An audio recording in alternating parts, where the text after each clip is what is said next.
Like the Prophet ﷺ said, ummati, ummati, you know, my community, my community. من فترة نزلت فيديو للصلاة في أمريكا وناس كتير استغربت الشخص ده، إزاي في وشم واقف يصلي؟ هو ده ينفع؟ لحسن الحظ بقى إني كنت سجلت معاه قصة إسلامه اللي فيها إجابة السؤال ده، اتقابلنا ودخلت معاه على طول في صلب الموضوع، حياتك كانت عاملة إزاي قبل الإسلام؟ Very difficult, very difficult. Yeah, I grew up in a single-parent household.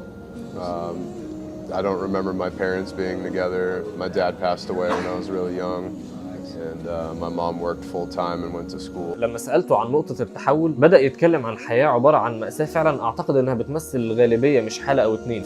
For Islam? Yes. Oh, very long story leading up until that, but We are interested to hear all of it. yeah. Yes. Yeah, so my life was filled with a lot of tragedy, and I wasn't really exposed to religion. I was exposed to like other sides of life, you know, Yes. a little bit more dark. Yes. But you know, subhanallah, I was guided finally at 27. I made some friends at the gym that I was going to at the time. And you know, I would mentor them with my life stories and how I got through everything that I did. Yes. And they would teach me little facts about Islam, and you know, I came to it with an open heart. You know, it was very interesting because all of these kids were on a very good path. It was very consistent. They were all very good kids, and they were all young too. So I knew they all shared something in common that kept them that way, you know, and that was Islam.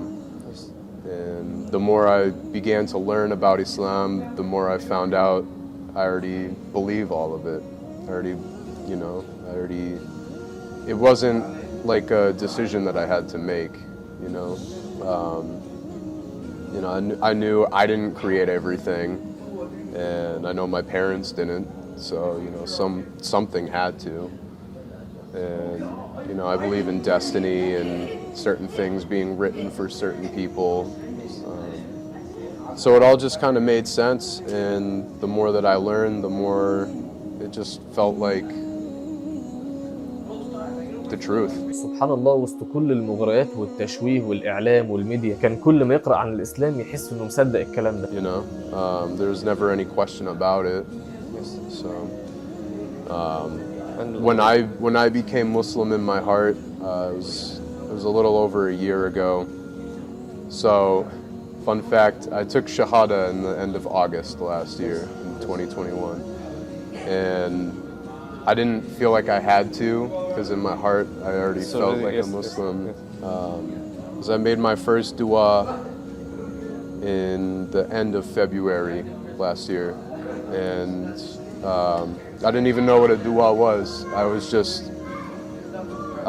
was helpless. I was crying, and you know, I thought, you know, Allah, this is the first time I'm calling out to you by name. I really need this. I really need it. And it was answered the next morning. What time? 8 in the morning. Like I made my dua at night. I went to bed, and I woke up the next morning, and it was answered. So from that point, I was like, I'm Muslim now. So there's no question. May Allah accept from you. Inshallah. So, what about your life after Islam? Is it better or worse? So there was a lot of growing pains. So before, I liked to have a lot of fun.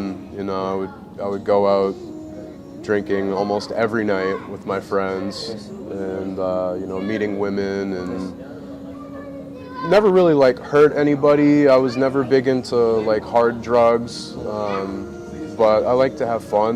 You know, I like to enjoy people's company. But it cost a lot of money and a lot of sleep. So. You know, I was also making dua to have an opportunity to do really wonderful things in my community. So now I'm a part of a beautiful committee. It's Worcester Islamic Center Social Services. So we help the Afghani refugees, get food and job security. So that's pretty much all consuming of my free time. لما سالته تنصح بايه الناس اللي زي اللي اتولدوا مسلمين؟ It's very easy to forget what you have, you know. You know, I did some reflecting in Surat al-Kahf with the man that had the garden, and the garden was all he cared about. It was everything to him. He was very arrogant and narrow-minded, and he was, you know, cultivating his garden, and then Allah took it away like that, you know. And this is the same thing can be applied to our deen. You know, we get so focused on how can we be better today that you forget about the community. You know, like the Prophet ﷺ said, "Ummati, ummati," you know, my community, my community. That's what's important to me.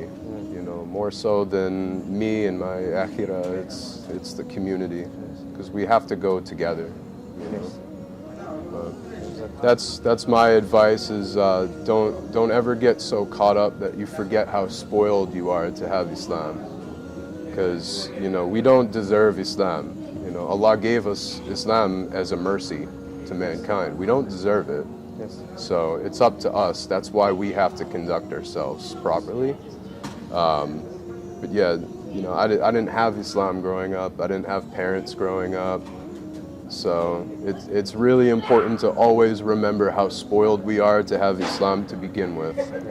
You know, and what matters is everyone. انا اتاثرت جدا بمقابلتي معاه، حبه وحرصه على الدين وتقديره للمجتمع المسلم عامل ازاي، في الوقت اللي مسلمين كتير للاسف بيتملصوا من اي حاجه ليها علاقه بدينهم. الراجل حاسس ان الدين ده عظيم لدرجه اننا ما نستاهلوش، واحنا متكبرين نطبق الدين ده على نفسنا كانه استغفر الله العظيم يا رب ما يستاهلناش. الراجل ده ساب كل حاجه وراه لحد ما بقى مش معاه ثمن العمليه اللي يقدر يشيل بيها الوشم ده، وده سبب انه لحد دلوقتي بيصلي بيه. حقيقي كام دقيقه معاه غيروا نظرتي لحاجات كتير، كلامه تحسه طاقه بتصبرك وتخليك متفائل جدا رغم كل اللي بتشوفه، فحبيت انقل لكم التفاؤل ده.